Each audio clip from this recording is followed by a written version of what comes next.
دن کے 11 بجے ہیں۔ السلام علیکم، یہ ریڈیو پاکستان ہے۔ نعیم زبیری سے خبریں سنیے۔ پہلے خاص خبریں۔ بیلاروس کے صدر آج اسلام آباد میں وزیر اعظم سے بات چیت کریں گے۔ شہباز شریف نے اسلام آباد میں رینجرز اور پولیس اہلکاروں پر حملے کی شدید مذمت کی ہے۔ خصوصی سرمایہ کاری سہولت کونسل کے تعاون سے آٹو انڈسٹری میں سرمایہ کاری میں نمایاں بہتری آ رہی ہے۔ پاکستان اور زمبابوے کے درمیان دوسرا میچ آج بلاوایو میں کھیلا جائے گا۔ اور اب خبریں تفصیل کے ساتھ۔ جمہوریہ بیلاروس کے صدر الیگزینڈر لوکاشینکو کے اعزاز میں ایک باضابطہ استقبالیہ تقریب وزیر اعظم ہاؤس اسلام آباد میں منعقد ہوئی۔ اس موقع پر دونوں ملکوں کے قومی ترانے بجائے گئے۔ مسلح افواج کے چاقو چوبند دستے نے معزز مہمان کو گارڈ آف آنر پیش کیا۔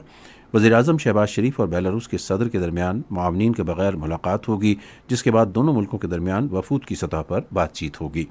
پاکستان اور بیلاروس کے درمیان مفاہمت کی مختلف یادداشتوں اور معاہدوں کا تبادلہ ہوگا اور دونوں رہنما ایک مشترکہ اعلامیہ بھی جاری کریں گے۔ وزیر اعظم شہباز شریف نے سری نگر ہائی وے پر مظاہرین کی جانب سے گاڑی کا استعمال کرتے ہوئے رینجرز اور پولیس اہلکاروں پر حملے کی شدید مذمت کی ہے۔ انہوں نے ایک بیان میں واقعے میں ملوث افراد کی فوری نشاندہی کرنے اور انہیں انصاف کے کٹہرے میں لانے کی ہدایت کی۔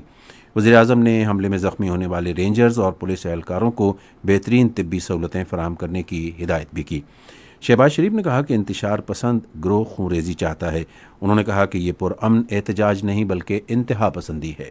وزیر اعظم نے کہا کہ پاکستان کسی بھی طرح کا انتشار اور خونریزی کا متحمل نہیں ہو سکتا۔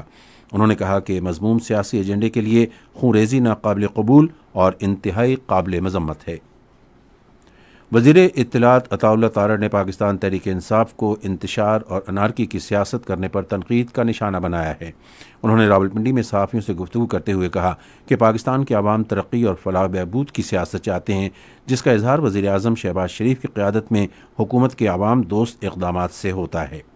انہوں نے کہا کہ معیشت ترقی کر رہی ہے اور پاکستان اسٹاک ایکسچینج نے 1,00,000 پوائنٹس کا تاریخی سنگ میل بھی عبور کر لیا ہے۔ وفاقی وزیر نے کہا کہ مہنگائی کی شرح 32% سے کم ہو کر 6.9% پر آ گئی ہے، جبکہ برآمدات میں نمایاں اضافے سے زر مبادلہ کے ذخائر بڑھ رہے ہیں۔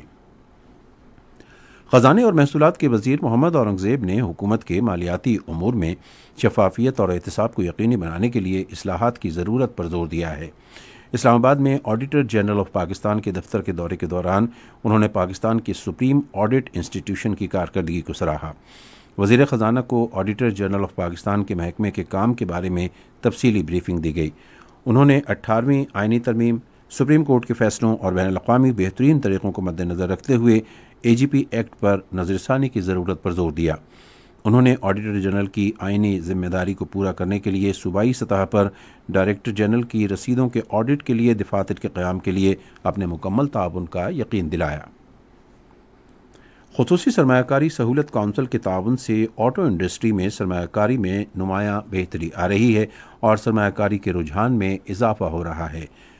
گاڑیوں کی فروخت میں 46.7% کا اضافہ ہوا ہے، جبکہ ٹرکوں اور بسوں کی فروخت میں 82% اضافہ ہوا ہے۔ ماحول دوست الیکٹرک گاڑیاں متعارف کرائی گئی ہیں، جن کی مانگ میں نمایاں اضافہ ہوا ہے۔ آٹو کی صنعت میں سود سے پاک فائنانسنگ کی بدولت صارفین اور سرمایہ کاروں کا اعتماد بحال ہوا ہے۔ غزہ میں اسرائیلی فوج کے حملوں سے کم از کم 24 فلسطینی شہید اور 71 زخمی ہو گئے ہیں۔ گزشتہ سال اکتوبر سے غزہ پر جاری اسرائیلی جارحیت میں اب تک 44,200 سے زائد فلسطینی شہید ہو چکے ہیں۔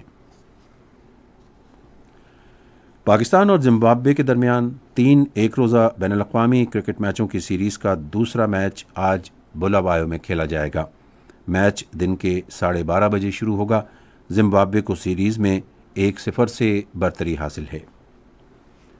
اسی کے ساتھ خبریں ختم ہوئیں۔ مزید خبروں اور تجزیوں کے لیے ہماری ویب سائٹ ہے radio.gov.pk اور فیس بک کے link radio Pakistan news official پر براہ راست ویڈیو سٹریمنگ بھی ملاحظہ کیجیے۔